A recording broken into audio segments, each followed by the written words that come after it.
Сәлеметсіз бе, құрметті көрермен, арнамызға қош келдіңіз. Қазақстандағы ауа райы болжамын алғашқылар қатарында жеткізетұғын арнадасыз. Видео төмендегі бір ғана лайк және подписать етемелерін баса кетуді ұмытпаң. Ал онда біз бастадық.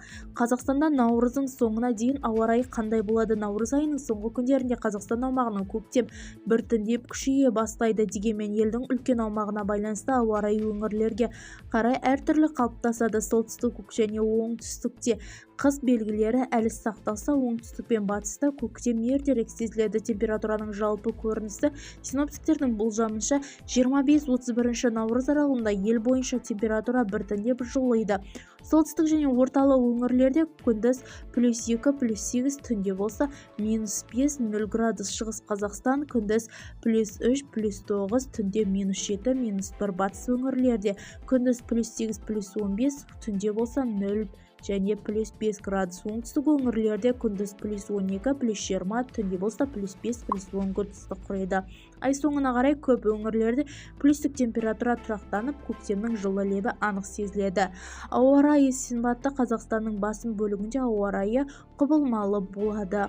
Солтүстік, оңтүстік және орталық шығыс аумақтарының кей орталығында қар, сулы және жауын болуы мүмкін. Оңтүстік және батыстық жауын-шашын, жаңбыр күн жылына түседі. Көптеген өңірлерде тұман түсіп, көріну қашықтығы төмендеуі ықтимал. Кей жерлерде көктайғақ сақталады. Бұл кезде қыс көктемнің алмасу уақыты болғандықтан ауа райы тұрақсыздығына қалыпты жағдай. Кей өңірлерде желдің жылдамдығы күшейіп, еңсетіп түседі. Мамандардың құбылыстарға байланысты сақ болуын береді. Таңертең және кешке жылы күшеюі қажет. Жолға көктайғаққа байланысты абай болуы керектігін енгізді.